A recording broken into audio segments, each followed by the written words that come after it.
உங்கள் பாஸ்ட்டை பற்றின ஒரு இம்பார்ட்டண்ட் மெசேஜ், ஒரு க்ரூஷியல் மெசேஜ்னு சொல்லாமல் அதை வச்சு ஒரு ஏஞ்சல் கார்ட் ரீடிங்கோட நான் இன்றைக்கி உங்களை சந்திக்க வந்திருக்கேன்.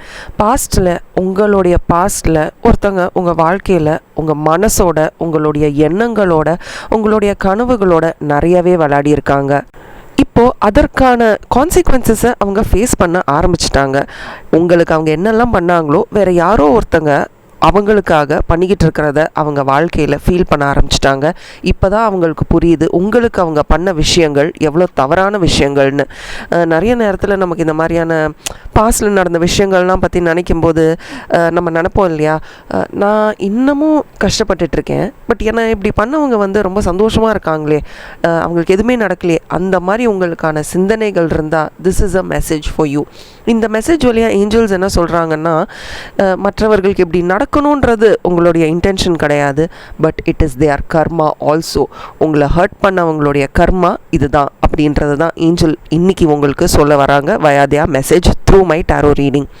உங்களுடைய வாழ்க்கையே ரொம்ப திக் அண்ட் தின்னாக இருந்திருக்குங்க. இது மட்டும் இல்லைங்க, நிறைய ஹார்ட் பிரேக்ஸ் உங்கள் வாழ்க்கையில் நடந்திருக்கு. இது உங்களுக்கு மட்டும் இல்லை, நிறைய மனிதர்களுக்கு நிறைய தடவை ஹார்ட் பிரேக்ஸ் நடந்திருக்கு.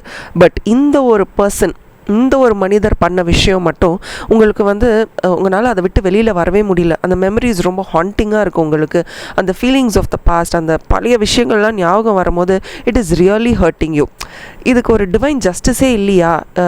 இந்த எண்ணங்கள் என்னை அப்படியே பிடிச்சி கீழே இழுக்குதே, இட் இஸ் டிஸ்டர்பிங் மீ அப்படின்னு நீங்கள் நிறைய தடவை நினச்சிருக்கலாம். இது உன்னுடைய கர்மாவா, நான் மட்டும்தான் இந்த கர்மாவை ஃபேஸ் பண்ணணுமா, இப்படி நிறைய கேள்விகள் உங்கள் மனசுக்குள்ளே இருந்திருக்கு. பட் உங்களுக்கு தெரியணும், அவங்க இந்த கார்ட்ஸை பார்க்கும்போது எனக்கு தெரிகிறது, இந்த நேரத்தில் உங்களுக்கு என்ன தெரியணும்னா, அவங்க உங்களை விட்டுட்டு போனது ரொம்ப ஒரு செல்ஃபிஷ் ரீசனுக்காக தான். எனக்கு இப்படி இருக்குது, என்னால் இந்த மாதிரி பண்ண முடியல, இல்லை என்னை இப்படி பண்ண சொல்கிறாங்க அப்படின்னு மற்றவர்கள் மேலே பழிய போட்டு ரொம்ப செல்ஃபிஷான ரீசன்ஸ்க்காக பெரிய வழியை உங்களுக்கு கொடுத்துட்டு போயிட்டாங்க. Probably they found someone else also. நமக்கு தெரியாது, உங்களை மாதிரி இன்னும் நல்லா அன்பு செலுத்தக்கூடிய வேறு யாரையோ அவங்க பார்த்துருக்கலாம். அந்த நேரத்தில் ப்ராபப்ளி அவங்க எது கரெக்டு எது தப்பு அப்படின்ற ஒரு மெச்சூரிட்டி இல்லாமல் வேறு யாரையோ தேடி போயிருக்கலாம். பட் இன்றைக்கி at this point of time, காலையில் எழும்போதும் இரவு தூங்குறதுக்கு முன்னாடியும் உங்களை பற்றி அவங்க நிறையவே நினைக்கிறாங்க. அண்ட் ஐ திங்க் உங்களுடைய எண்ணங்கள் தான் அவங்களுடைய இறுதி எண்ணங்கள் தூங்குறதுக்கு முன்னாடி. பட் யாரை நம்ம இங்கே ப்ளேம் பண்ண முடியும் அப்படின்னு தான் நான் கார்ட்ஸை கேட்டேன். நீங்கள் ஆஸ் அ பர்சன், நீங்கள் ரொம்ப ஒரு அழகான மனிதர். Your heart is made of gold. தெரியல, ப்ராப்ளி எல்லா விஷயங்களையும் இல்லாமல் இருக்கலாம், பட் இந்த பர்சனை பொறுத்த வரைக்கும் நீங்கள் ரொம்ப மிஸ் பண்ணுறீங்க இல்லையா, அந்த பர்சனை பொறுத்த வரைக்கும் உங்கள் மனசே ரொம்ப தங்கமானது அப்படின்றத அவங்க இன்றைக்கி புரிஞ்சுக்கிட்டாங்க.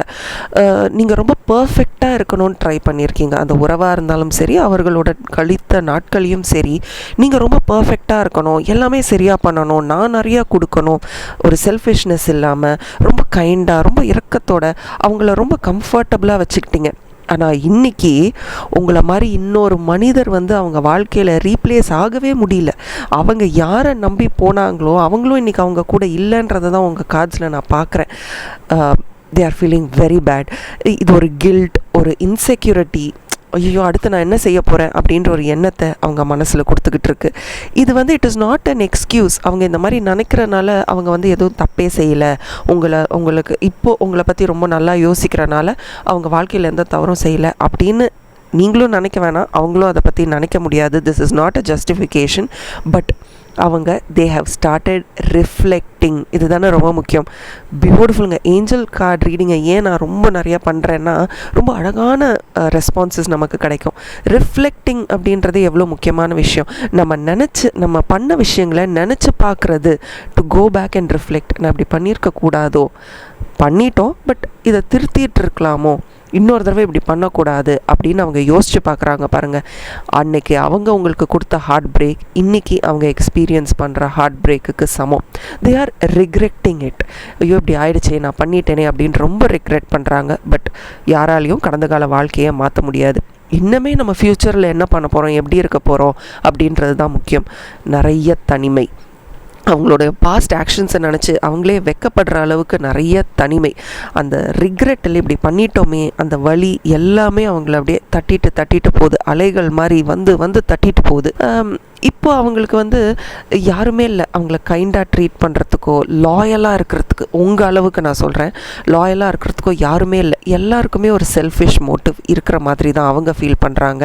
அண்ட் இன்றைக்கி அவங்களுடைய ஸ்ட்ரிங் ஆஃப் ஆக்ஷன்ஸ், அவங்கள என்னெல்லாம் பண்ணாங்களோ அதெல்லாம் அவங்க யோசிச்சுக்கிட்டு இருக்காங்க. அண்ட் அவங்களுடைய இமோஷன்ஸே அவங்கள ரொம்ப கஷ்டப்படுத்திக்கிட்டு இருக்கு. ஆக்சுவலி இன்னும் ரொம்ப அழகாக சொல்லணுன்னா, அவங்க செஞ்ச தவறுகள் இப்போ அவங்கள பொம்மையாக மாற்றி விளையாண்டுக்கிட்டு இருக்கு. இதை இந்த மாதிரியான ஒரு கார்டை பார்க்கும்போது தான் லைஃப் எவ்வளோ பவர்ஃபுல், நம்ம எவ்வளோ ஃபர்கிவிங்காக இருக்கணும் அப்படின்றதே எனக்கு புரியுது. உங்களுக்கும் கண்டிப்பாக புரியும்னு நினைக்கிறேன். மன்னிப்பு கேட்குறாங்க உங்ககிட்ட. இப்போ அவங்க கேட்குறதெல்லாம் ஒரு ஃபர்கிவ்னஸ் தான், because they are losing themselves. ஏன்னா எல்லாருமே பார்த்துக்கலாம் பண்ணலாம் அப்படின்னு தான் சொல்லிக்கிட்டு இருக்காங்க. நீங்கள் இருக்கும்போது அவர்கள் வாழ்க்கையில் பண்ணிடலாம், வா நம்ம பண்ணலாம், நம்ம சேர்ந்து பண்ணலாம், நம்மளால முடியும் அப்படின்றது போய் பார்க்கலாம், வெயிட் பண்ண, இல்லைன்னா கண்டுக்கவே மாட்டாங்க அப்படின்ற ஒரு சூழ்நிலை. அவங்க சுற்றி இருக்கிற மனிதர்கள் ஃபுல்லாக இப்படி தான் இருக்காங்க. ஸோ இப்போ அவங்களுக்கு நிறைய கேள்விகள், வாட் இஃப் இப்படி நடந்துட்டா, அப்படி ஆயிடுச்சுன்னா அப்படின்னு நிறைய கேள்விகள். நிறைய பேர் அவங்க எப்படி உங்களை மேனிப்புலேட் பண்ணாங்களோ மற்றவர்களுடைய பெனிஃபிட்டுக்காக இவங்களை மேனிப்புலேட் பண்ணிகிட்டு இருக்காங்க. அண்ட் இவங்க மற்றவர்களுக்காக அந்த ஏக்கத்தோட ஒரு அன்பு பாசம் கிடைக்கணும் அப்படின்னு அவங்க ஏங்கி போகிற நேரத்தில் மற்றவர்கள் இவங்களை அப்ரிஷியேட்டும் பண்ண மாட்டாங்க இவங்க செய்யக்கூடிய வேலைகளுக்கு. ஸோ ஒரு பொம்மை மாதிரி அவங்க கர்மா வந்து அவங்கள வச்சு விளையாண்டிக்கிட்டு இருக்கு அப்படின்றது தான் என்னால் சொல்ல முடியும். This is unbearable. இது எவ்வளோ பெரிய வலி. இந்த நேரத்தில் நீங்கள் செய்ய வேண்டியதெல்லாம் அவங்கள அப்பாலஜைஸ் பண்ணி மனசார, சரி போ, எல்லாரும் தப்பு செய்கிறது தான், ஐ forgive you அப்படின்னு ஒரு வார்த்தையில் நீங்கள் நினச்சிங்கன்னா ப்ராபப்ளி உங்களுடைய அந்த அன்புக்கும் பாசத்திற்கும் வலிமை இருந்தால், இன்னமும் வலிமை இருந்தால் அவங்கள மன்னிச்சு, சரி பரவாயில்ல, என் வாழ்க்கையில் இன்னமே நல்ல மனிதர்கள் கிடைக்கும்ன்ற ஒரு சின்ன நம்பிக்கை அவங்களுக்கு கிடைக்க ஆரம்பிக்கும். Because they are facing the consequences of their action. அந்த வலி தெரிஞ்சே இன்னொருத்தங்களுக்கு வலி எதுக்கு நம்ம கொடுக்கணும் இல்லை? ஸோ இனிமே அவங்கள ரிவெஞ்ச் எடுக்கணும் அப்படின்னு நினைக்காம, அவங்க என்னை விட சந்தோஷமாக இருக்காங்களா அப்படின்றத நினைக்காம, it is time for you to forgive. ஆமாம், நான் ஆரம்பத்தில் நான் சொல்லும் போது நிறைய விஷயங்கள் உங்களுக்கு தோணியிருக்கும். பட் இப்போ போக போக இந்த மன்னிப்பு அப்படின்ற ஒரு விஷயத்தில் நான் உங்களை கொண்டு வந்து விடுறேன். இவங்கள மன்னிக்கணுமா மன்னிக்க கூடாதா, இல்லை இந்த எண்ணங்களை வந்து இல்லை இவங்களை பற்றி நினைக்கிறதே எனக்கு ஒரு நெகட்டிவிட்டி அப்படின்னு நீங்கள் நினச்சி விட்டாலும் சரி, உங்களுடைய ஃபீலிங்ஸ் எப்பேற்பட்ட ஃபீலிங்ஸாக இருந்தாலும் சரி, கர்மா அதோடைய வேலையை செய்யும். ஸோ நீங்கள் இந்த நேரத்தில் பண்ணக்கூடியது, அவர்கள் கிரியேட் பண்ணிக்கிட்ட அந்த ரிமோர்ஸ் அவர்களை விட்டு போகட்டும், அந்த தனிமை அவர்களை விட்டு போகட்டும். அவங்க பண்ண தவறான விஷயங்களை யோசிச்சுக்கிட்டு இருக்காங்க. தே கான் கோ பேக். திருப்பியும் நான் சொல்கிறேன், திருப்பி போய் நம்ம அழித்து எதையும் மாற்ற முடியாது. பட் இன்னுமே அவங்க வாழ்க்கையில் நல்லதே செய்யணும். தே ஹவ் பேட் தியர் டியூஸ்ன்னு தாங்க தெரியுது. அவங்க பண்ண தவறுகளுக்காக அவங்க பேமெண்ட் பண்ணிட்டாங்க. we will apologize them for their past mistakes. நம்மளும் நம்ம வாழ்க்கையை தேடி கடந்து போகலாம். மன்னிப்போம். மன்னிக்கிற மாதிரி ஒரு அழகான செயல் எதுவுமே கிடையாது. மன்னிக்கும் போது அவங்க மட்டும் அதை விட்டு போகிறது கிடையாது, நம்மளும் அந்த இடத்த விட்டு போயிடுறோம். அண்ட் அவங்களுக்கு இன்னுமையாவது ஒரு நல்ல ஃப்ரெண்ட்ஷிப்போ வாழ்க்கை துணையோ அமையணும் அப்படின்றத மட்டும் நீங்கள் யோசிங்க. இந்த ஒரு தாட் உங்கள் வாழ்க்கையையும் மாற்றும், அவங்களுடைய எண்ணங்களையும் வாழ்க்கையையும் கண்டிப்பாக மாற்றும். மாற்றம் நிரந்தரமானது. இந்த ரீடிங் உங்களுக்கு பிடிச்சிருந்தாலோ, இல்லை இந்த மாதிரியான சுச்சுவேஷனில் யாரும் இருக்கிறது உங்களுக்கு தெரிஞ்சாலோ கண்டிப்பாக இதை அவங்களுக்கு ஷேர் பண்ணுங்கள். இது நீங்கள் அவங்களுக்கு செய்கிற பெரிய சப்போர்ட், என்னையும் சேர்த்து. Thank you and bye from RN. as always, keep smiling.